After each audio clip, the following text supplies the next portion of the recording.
Hi everyone, you are watching Creativity is Key, PX. This is episode 3 of my 4-part series of book reviews on Steelheart by Brandon Sanderson.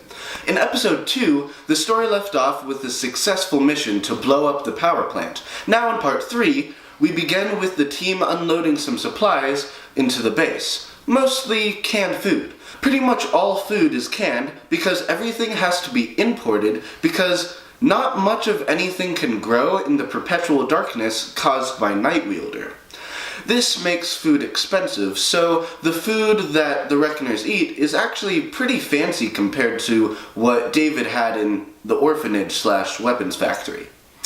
While they unload stuff, they start talking. Megan had told David that she does not want to kill Steelheart because she thinks that it will make things worse. So David wanted to know what the leader, Prof, has to say about it, and he actually has a very interesting argument. He says that he does think that things will get worse for a lot of people, for a while, but he believes that everything will get better for people eventually, as people start to find out that they don't just have to sit around.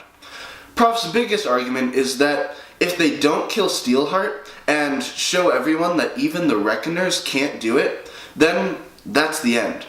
After that, we'll all just become sheep for Steelheart to control. So that ends the discussion pretty fast. Next they talk about how David thinks that the powerful epic named Firefight, who works for Steelheart, is actually not real.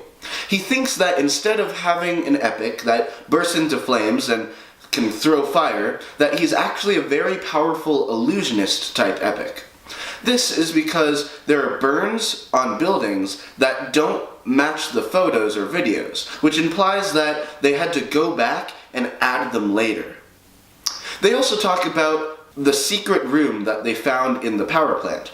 They think that the room was dedicated to spreading propaganda about Steelheart. But the interesting thing about this propaganda is that it talks about terrible things that he has done that never actually happened. Like he wants people to think that he is worse than he actually is. Lastly, they talked about the fact that they did not know Steelheart's weakness. Then, the researcher of the group, Tia, said she had a surprise for them. So she starts taking them through these series of tunnels that she made using the tensors, and eventually they enter a large room that David recognizes right away. It's the bank where his father was killed on the day of annexation.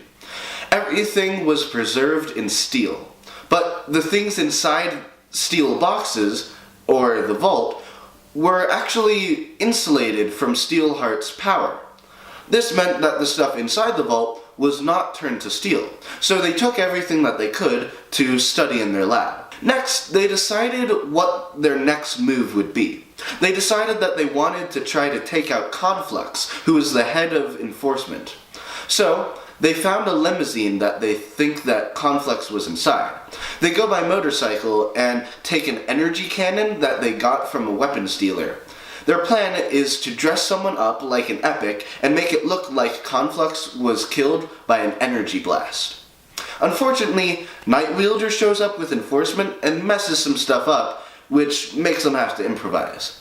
This improv includes David using the energy gun on enforcement, which unfortunately destroys the illusion of having an epic and just shows that the Reckoners have a fancy weapon. Then, later, Megan and David are chased into a dead end and crash. Megan is hurt and David's gun is broken, leaving him defenseless as enforcement draws near. Then, at the last second, Prof shows up with a tensor on each hand, using them to disintegrate bullets coming at him into dust, and he even uses them to carve a sword out of the steel wall, and uses that to fight the enforcement.